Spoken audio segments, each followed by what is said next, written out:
Hello दोस्तों, आज की ये कहानी है कीमती धन। एक शहर में दो सुनार भाई सांझे में दुकान चलाते थे। उनकी सोने चांदी के आभूषण की दुकान थी। जब वे सोने चांदी की वस्तुओं की खरीदारी के लिए बाहर जाते तो दुकान में ताला लगाना पड़ता था। इस कारण पीछे से कई ग्राहकों को निराश होकर खाली हाथ लौटना पड़ता था। इस समस्या से निपटने के लिए उन्होंने सोचा, क्यों न हम एक योग्य और अनुभवी नौकर अपनी दुकान में काम के लिए रख लें। विचार करके उन्होंने एक योग्य, अनुभवी या परिश्रमी नौकर की खोज करके उसे अपने यहाँ रख लिया। नरोत्तम पढ़ा लिखा और समझदार था। सोने चांदी की दुकान पर काम करने का उसे अनुभव था। दूसरे दिन सुबह ठीक समय पर नौकर नरोत्तम दुकान पर हाजिर हो गया। दोनों भाइयों ने उसे आभूषण एवं वस्तुओं के भाव तथा दुकानदारी करने का नजरिया समझा दिया। नरोत्तम तेज बुद्धि का था, इसलिए जल्द ही सब सम पहले ही दिन एक कार आकर उनकी दुकान के आगे रुकी। उसमें से एक सेठ बाहर निकला। सेठ ने दुकान में सजी वस्तुएं एवं गहनों को देखा। तभी उसकी नज़र मीने की बारीकी कारीगर वाली चूड़ी पर पड़ी। सेठ ने नरोत्तम से पूछा, ये चूड़ियाँ कितने की है? नरोत्तम ने जवाब दिया, सेठ जी 11,000 रुपये की। सेठ ने नरोत्तम को 10,000 रुपये दिए और कहा, बाकी के 1,000 रुपये मैं अपने नौकर के साथ भिजवा दूंगा।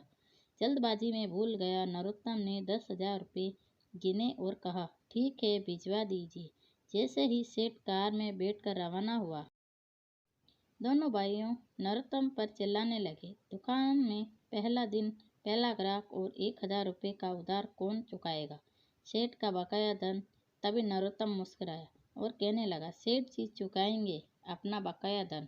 मैं भी उनकी आंखों की बेईमानी समझ गया था। पहला भाई बोला, सेठ जी अब क्यों आएंगे? उन्हें तो आराम से 1,000 रुपये की कमाई हो गई।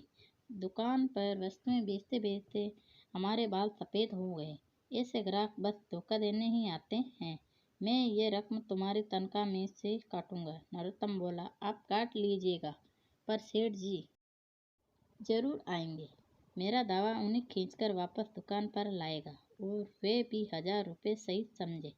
दोनों भाइयों को नरोत्तम पर यकीन नहीं आया। सेठ जी के 1,000 रुपये कम देने और उसके चेहरे की चतुराई देखकर नरोत्तम ने तुरंत अपनी बुद्धि तथा अनुभव से काम लिया। चूड़ियाँ 8 थी, उसमें 4 बंद कर दे दी। उसे मालूम था कि घर जाते ही सेठानी सेठ जी को चूड़े की संख्या कम बताएगी। तब सेठ जी सिर पर पाँव रखकर भागे आएंगे। तब नहलते पर तहला हो जाएगा। मालिक भी उसकी चतुराई का लवा मान जाएंगे। सारा खेल नरोत्तम ने काफी सोच विचार के साथ खेला था।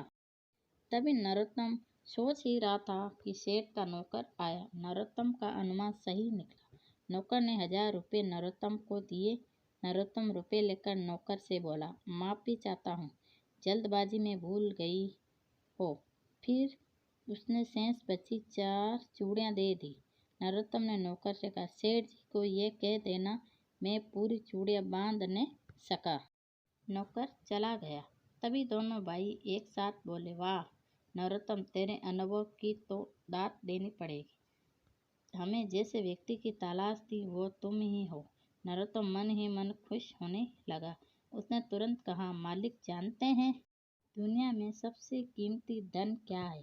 दोनों ने एक साथ कहा, नहीं। नरोत्तम बोला, दुनिया का सबसे कीमती धन अनुभव है, जिससे हम सामने वाले की असलियत पहचान सकते हैं।